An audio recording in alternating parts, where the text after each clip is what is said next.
আখন্দ একটা কমেন্ট করছেন যে আমার জমির দলিলের দাগ নাম্বার ভুল, এখন আমি কি করতে পারি, প্লিজ প্লিজ জানাবেন।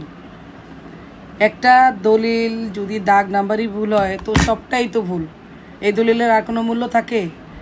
দলিলটা যখন রেজিস্ট্রি করবেন প্রথমে তো এটা খসড়া হয়, খসড়া দলিল হয় না, তখনই তো পড়ে দেখা উচিত ছিল, দাগ মিলানো উচিত ছিল যে তার কাছ থেকে যে আমি সম্পদটা ক্রয় করতেছি যেই দাগে, সেই দাগটা পর্যায় দিয়ে দাগ, তার দলিলে যেই দাগ সেই দাগ এই দাগ কি মিল আছে কি না এটা মিলাই নেবেন না। কত বড় একটা ভুল হয়েছে আপনি চিন্তা করতে পারেন? তারা ছাড়া তো এটা সংশোধন করতে পারবেন না। এখন যার কাছ থেকে দলিলটা কিনছেন তাকে বলেন যে এটা ভুল আসছে, এটা আমার ঠিক করে দেন, তাহলে আর আপনার ঝামেলা পোহাতে হবে না। আপনি রেজিস্ট্রি অফিস থেকে এটা সংশোধন দলিল দিয়ে ঠিক করতে পারবেন। আর যদি সে ঠিক না করে দেয় তাহলে আপনার বাধ্য হয়ে আইনের আশ্রয় নিতে হবে।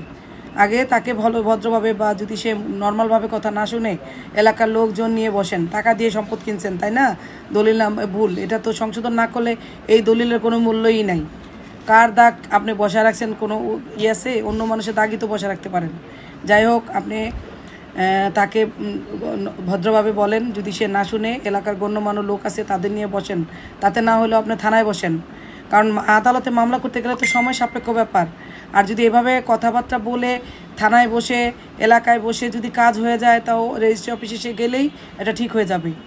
সেক্ষেত্রে যদি সে রাজি না হয় তাহলে আপনি বাধ্য হয়ে আইনের আশ্রয় নিতে হবে, আদালতে যেয়ে মামলা করতে হবে, তাহলে আপনি এটা ঠিক হবে। এছাড়া আর কোনো রাস্তা নাই।